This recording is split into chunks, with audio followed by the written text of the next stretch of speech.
Have you ever kept a family secret for decades? I won't ask what, just curious. I couldn't feel my feet anymore.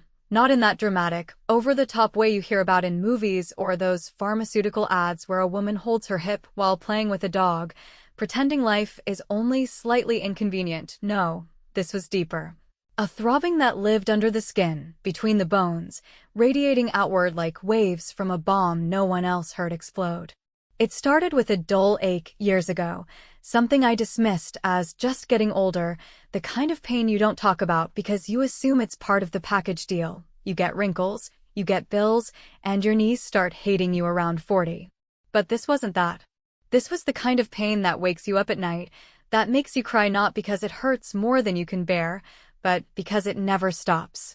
Not even for a moment.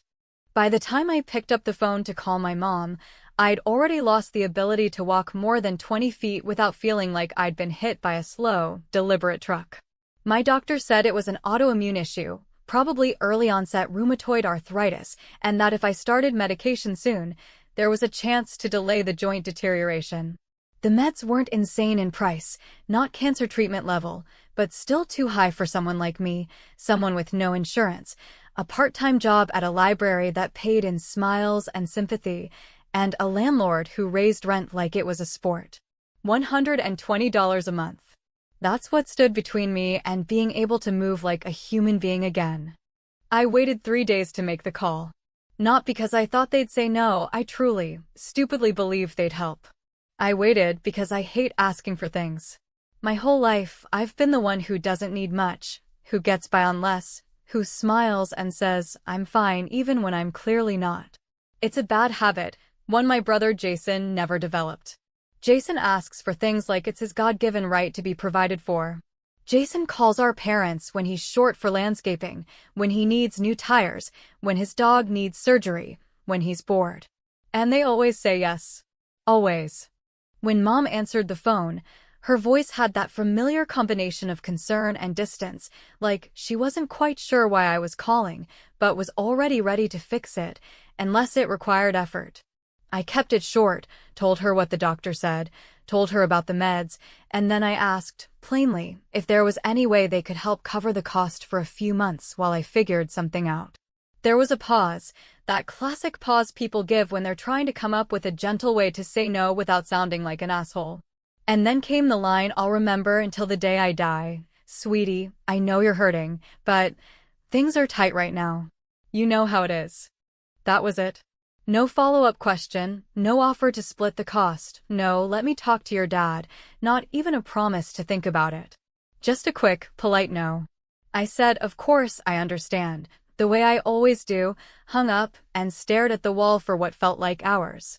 My living room was silent except for the buzz of the fridge and the occasional creak of my apartment settling.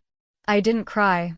I just felt numb, the kind of numb that wraps around you like a winter coat, protecting you from the cold truth you don't want to face yet.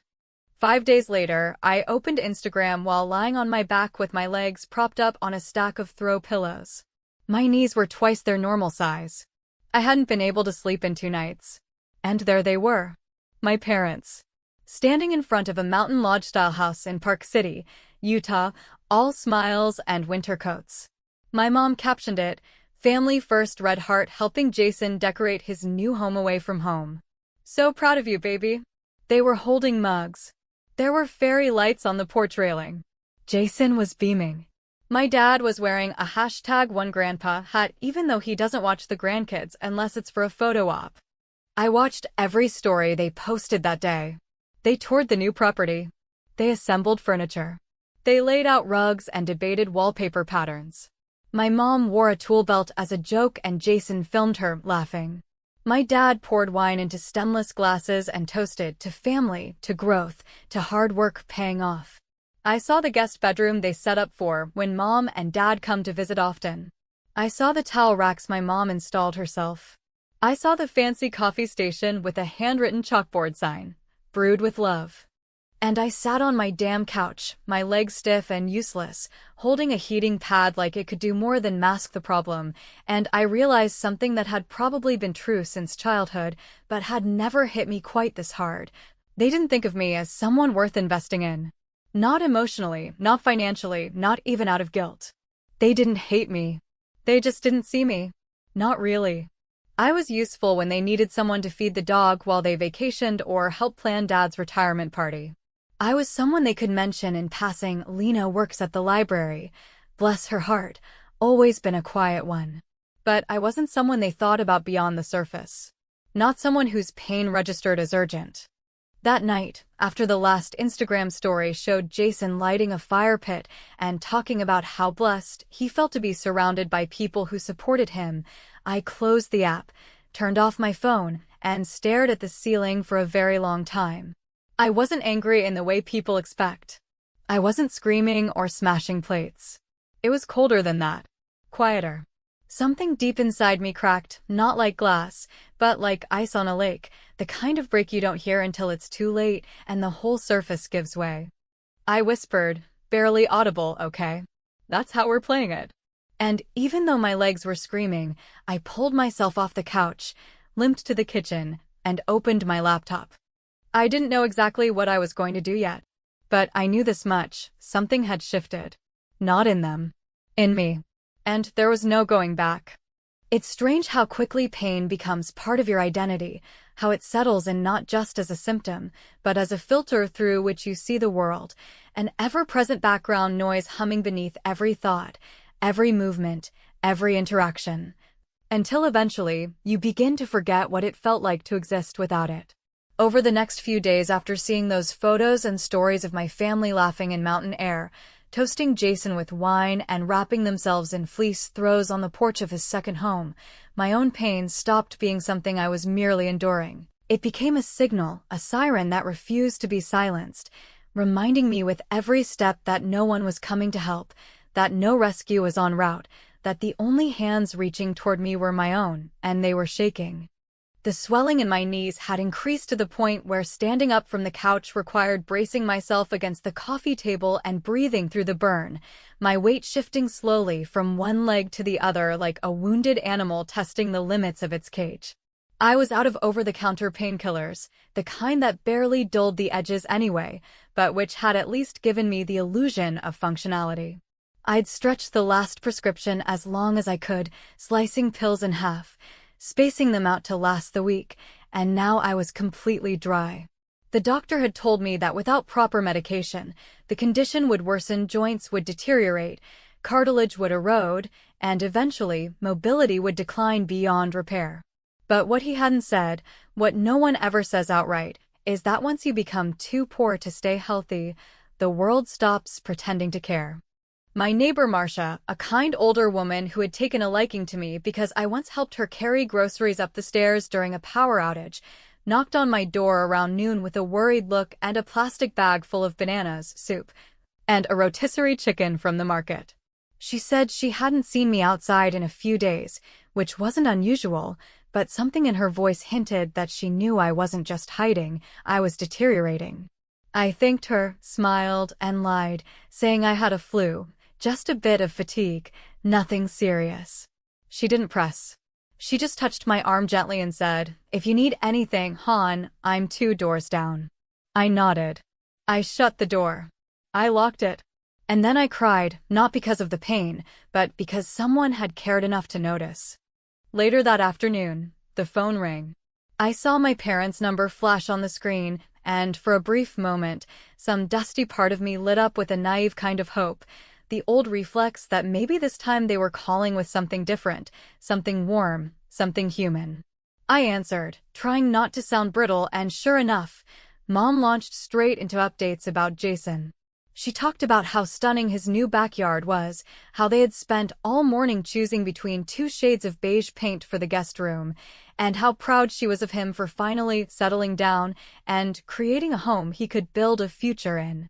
She mentioned that they were flying back next week, but might swing through Colorado first to see the leaves change, because, of course, their trip wasn't just a visit, it was a self-care retreat, a celebration of having done things right, of raising a successful son. Not once did she ask about my health.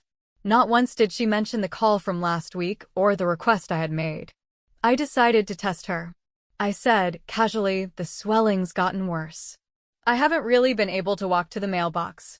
She responded with an empty hum, the kind you make when someone mentions traffic or a delayed flight, and then she quickly pivoted to tell me about a cute little bakery Jason had discovered in town, where they had bought cinnamon rolls as big as her head. I laughed, not because it was funny, but because the absurdity had finally reached a level that was impossible to absorb with a straight face. She didn't notice. She rarely did. After we hung up, I sat in the silence and thought about the way people love. Some love loudly, with gifts and calls and constant check-ins. Some love quietly, with acts of service and subtle gestures. And some, like my parents, love selectively, choosing where to invest their warmth, measuring out affection like rationed sugar, pouring it generously where it's reflected back in status or gratitude, and keeping it scarce where it goes unnoticed by others. I had been their quiet child, the one who didn't make waves, the one who got good grades without being asked, who didn't need rescuing, who didn't demand attention, and over time, they had grown used to the idea that I would simply endure whatever came my way. But I couldn't. Not anymore.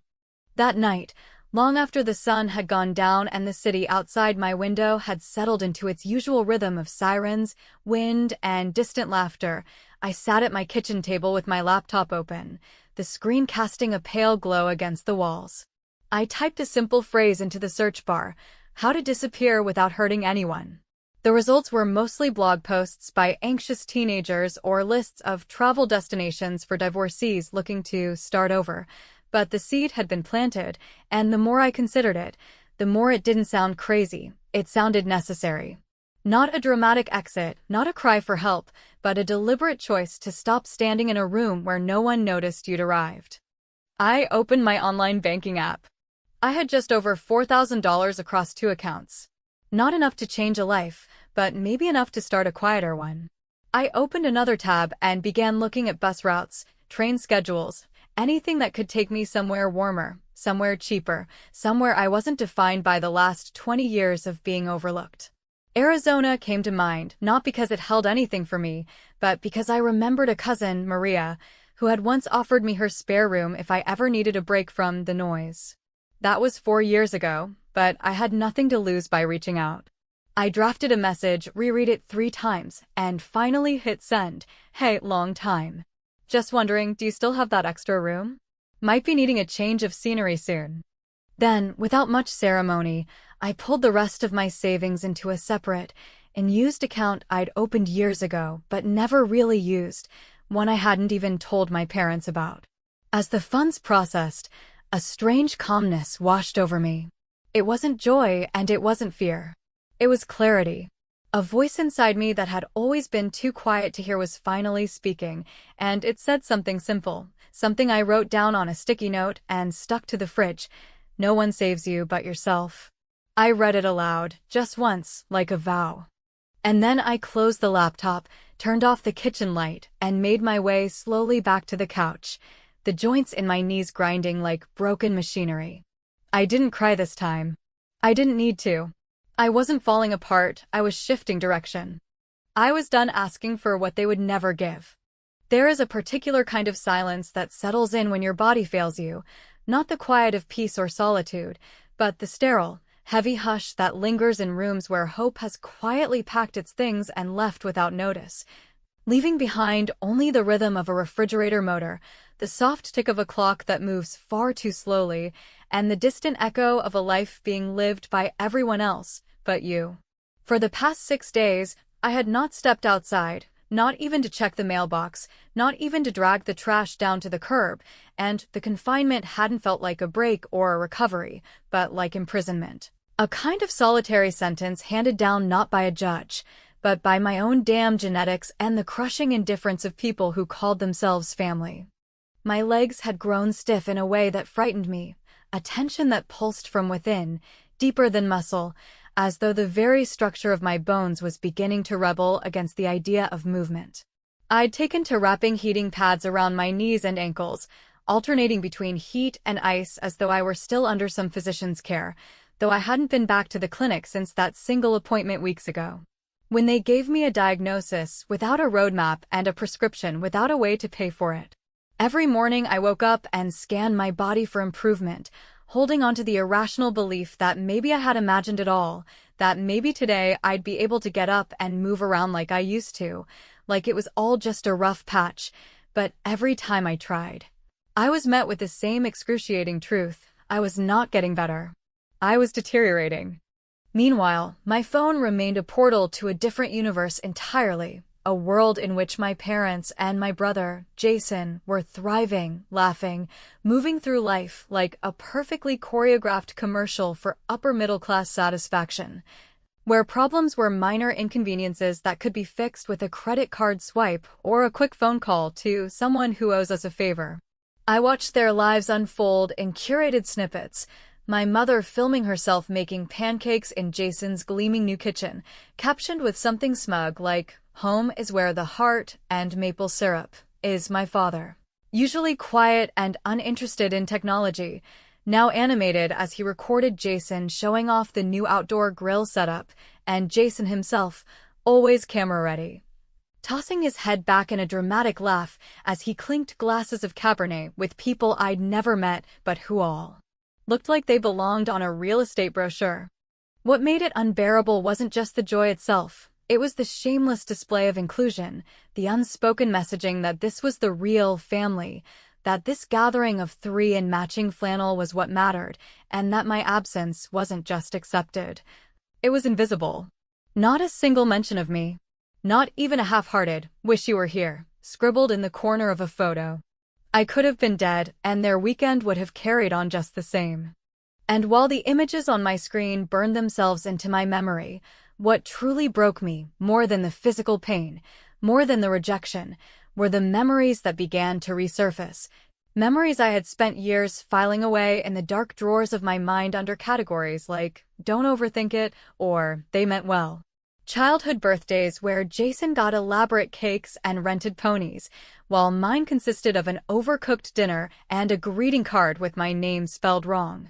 High school award ceremonies where I stood on stage alone, looking for familiar faces in the audience only to realize, again, that my parents had too much on their plate that week. The time I needed a ride home after a car accident, and they asked if I could call someone else because Jason was already using their SUV for a ski trip. It wasn't new. None of it was new. The pattern had been there from the beginning.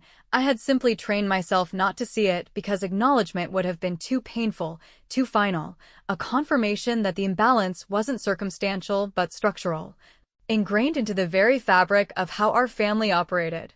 Jason was the chosen one, the sun around which everything revolved, and I was the satellite that only appeared when it was convenient or reflective of their own generosity.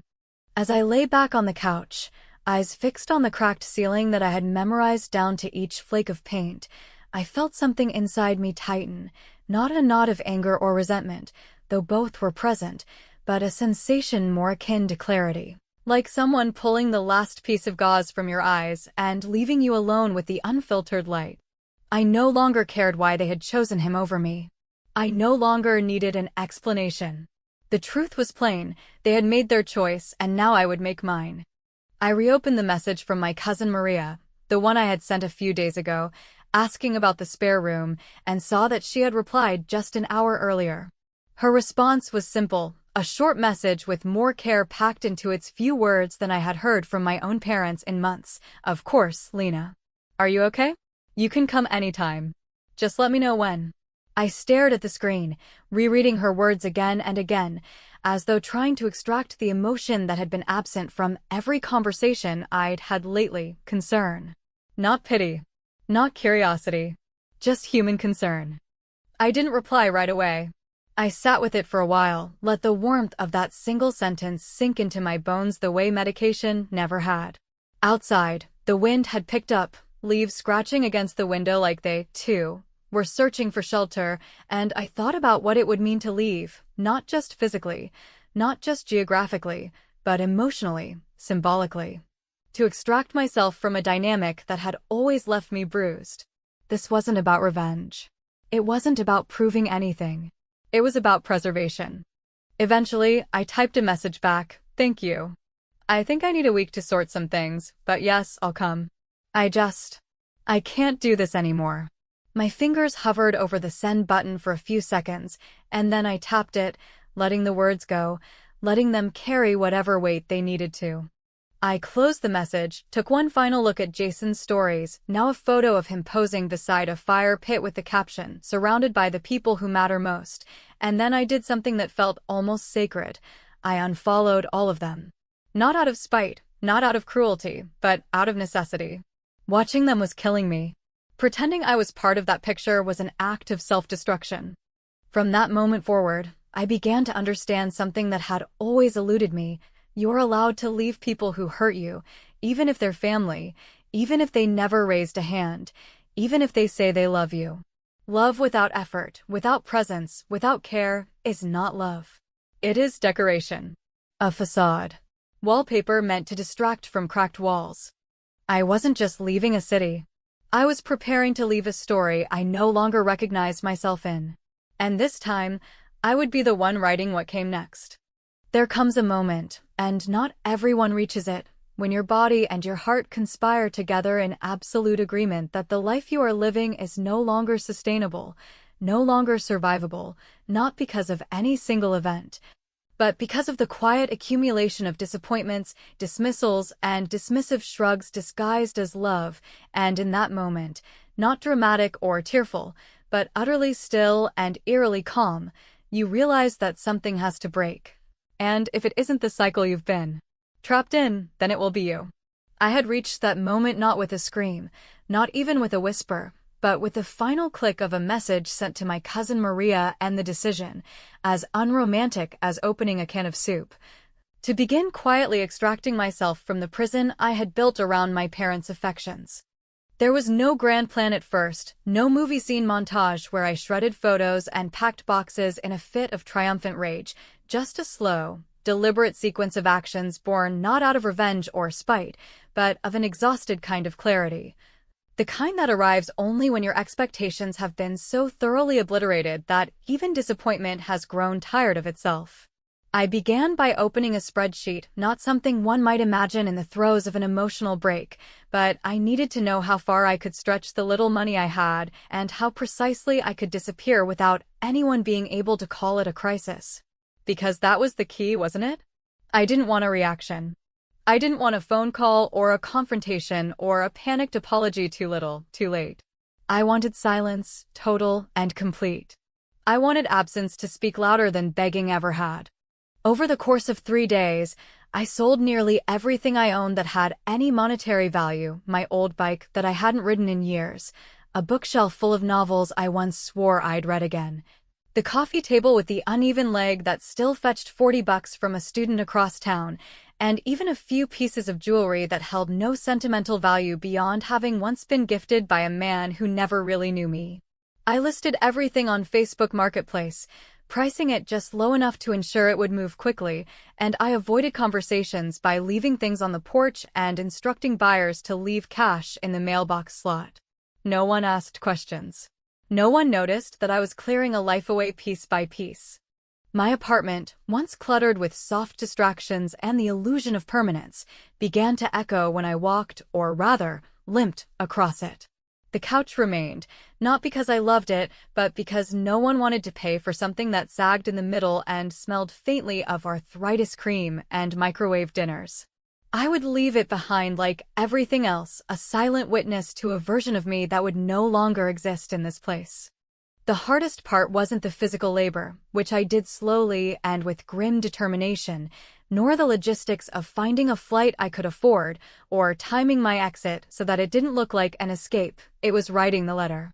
Not a text, not a voicemail, not a confrontational phone call that would spiral into a debate about who remembered what and whose version of history mattered more. No, I chose a letter, handwritten, folded neatly, left in the center of the kitchen counter like a final receipt. And it said everything I had never been brave or foolish enough to say aloud.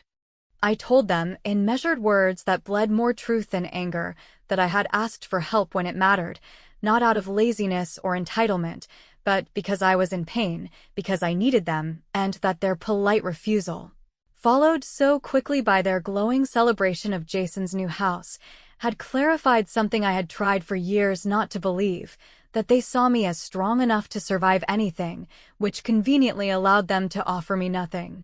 I told them that strength, when it's never given a place to rest, becomes something brittle and angry. I told them I wasn't angry, not in the way they would assume, but that I was done. Done performing gratitude for crumbs. Done pretending their absence was love in disguise. Done holding my breath and waiting for someone to see me. I didn't accuse. I didn't blame. I simply acknowledged, in writing, the years of being second place in a two-person race. The emotional trio I had been subjected to again and again, while Jason's scraped knees were treated like bullet wounds and my actual wounds were treated like character-building exercises. I folded the letter, placed it in a plain white envelope without my name, without a signature, and laid it flat where it could not be missed. My lease would expire in 3 weeks, and I made the conscious decision not to renew, not to explain, not even to notify the landlord. I had paid my final month in full. That was enough. I canceled my internet service, redirected my mail to Maria's address, and transferred the last of my savings into a checking account I could access anywhere. I booked a one-way flight to Arizona, a Wednesday afternoon departure that would allow me to move like a shadow through the city I had lived in for almost a decade, a city that had never once made me feel like I belonged, not because it was cold, but because it had always reflected the indifference I carried within myself. The night before I left, I walked slowly, carefully, with 2 canes borrowed from the building's shared medical supplies to the overlook 2 blocks away where, years earlier, I had once imagined building a life. It was a quiet spot, the kind of place couples used for late-night conversations and teenagers used for sneaking beers and half-hearted declarations of forever. I stood there alone, knees pulsing, breath visible in the autumn air, and I let myself grieve not just the family I had lost, but the one I had imagined, the parents I had tried to believe in, the childhood I had retrofitted in memory to seem more stable than it really was. I didn't cry. I was past that now. I was hollowed out in a way that felt clean, like a wound finally drained of infection. And in that stillness, I understood something that had eluded me for years. The absence of cruelty is not the presence of love. They had never hit me. They had never screamed. But they had never seen me either, not really, and a life built on invisibility is no life at all. I returned to my apartment, removed the SIM card from my phone, crushed it gently under the heel of my slipper, and dropped it into the trash. I set 2 alarms for the morning, though I knew I would not sleep, and I packed the final items into my single suitcase, the one with the broken zipper I'd repaired with duct tape. I zipped it closed, laid out the clothes I would wear on the plane, and sat quietly on the floor, breathing in the echo of a life that would no longer be mine come sunrise. I didn't imagine what they would say when they found the letter. I didn't wonder if they would call or write or post something performative about missing their daughter. That wasn't the point. This wasn't a goodbye designed to provoke regret. This was a conclusion, quiet and cold and final, not because I wanted it that way, but because it was the only way it could be. And as I drifted into a shallow, uneasy sleep, I held only one thought in my mind, one quiet, steady affirmation that hummed like a lifeline. This time, I choose me. The morning of my departure arrived not with drama or anxiety, but with a strange and unnerving sense of stillness, the kind that descends only when you've spent so long wrestling with yourself that, at some point during the night, your body and your mind simply surrendered in unison to a new rhythm, a different tempo, quieter, slower, more deliberate, as though the chaos had finally burned itself out and left behind only cold clarity in its place.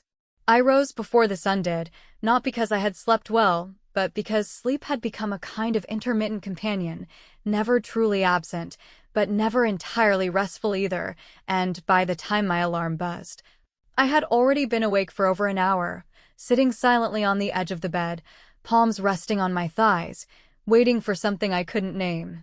I dressed in the only travel outfit I owned that didn't scream exhaustion, a loose black cardigan that covered the swelling in my elbows, a long tunic that hid the way my body had been subtly changing under the pressure of immobility, and a pair of worn-out sneakers that, while offering no style, at least gave me the illusion of movement, of direction, of escape.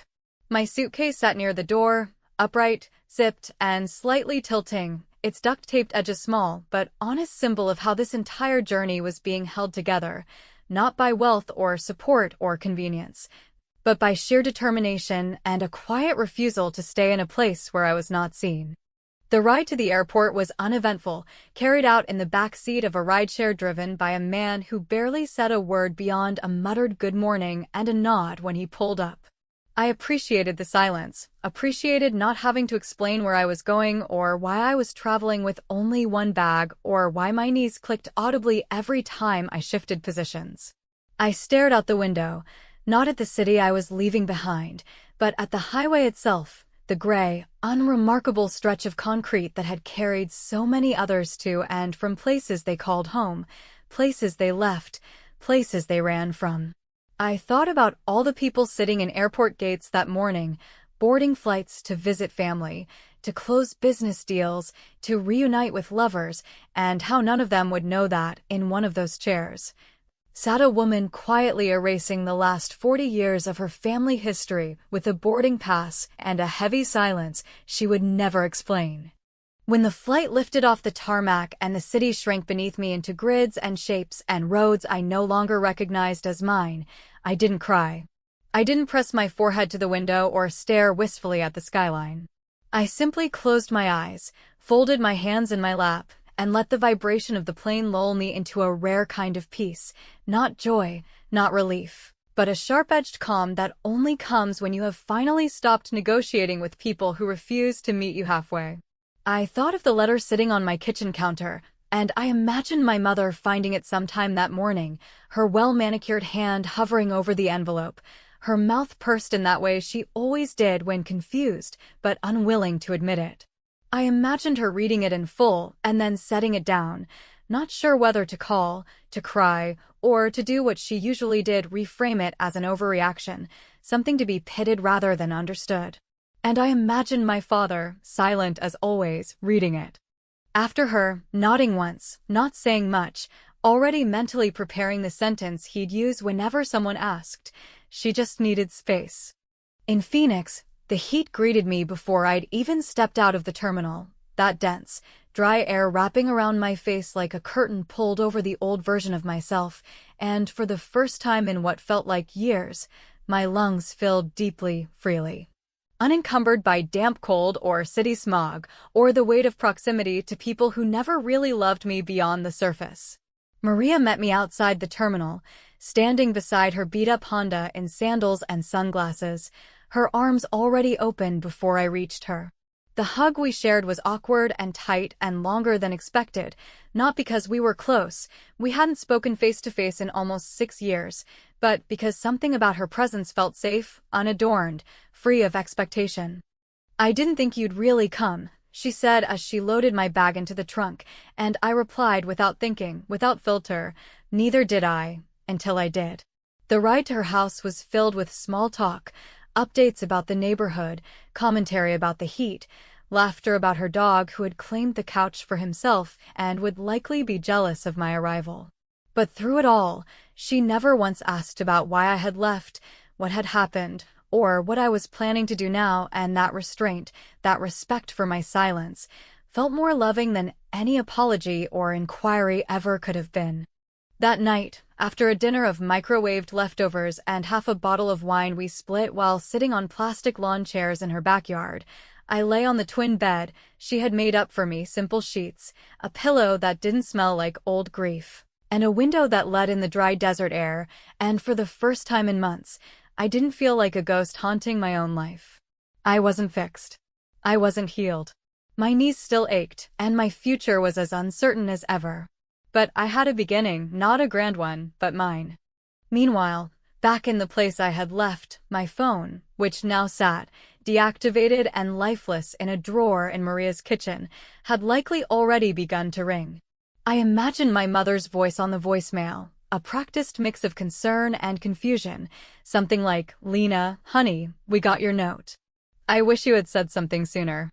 I imagined Jason chiming in with a smug message about how I always ran from things, how I was too dramatic for my own good, and how I should have just talked it out. But none of those messages would reach me. I wouldn't hear them, wouldn't read them, wouldn't respond. They would sit in digital purgatory, unheard and unread, their words drifting into the void they had helped create.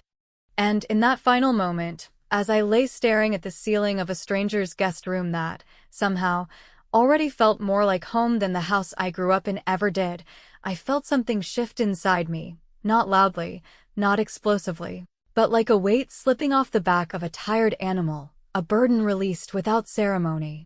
I thought about the version of me that had once waited by the phone, that had once written carefully worded texts to avoid sounding too desperate, too angry, too needy. That woman was gone. She had boarded a one-way flight and never looked back. The next morning, I received a message from an unfamiliar number. Just one line, "Why did you disappear like that?" No name, no context, no attempt at understanding, just a question that arrived too late. I stared at it for a moment, let the words sink in, and then, without hesitation, deleted it. And as I stood by the window watching the desert sun rise over a neighborhood that still felt like a question mark, I whispered to no one in particular, I didn't disappear. I finally showed up for myself. And that, I realized, would have to be enough.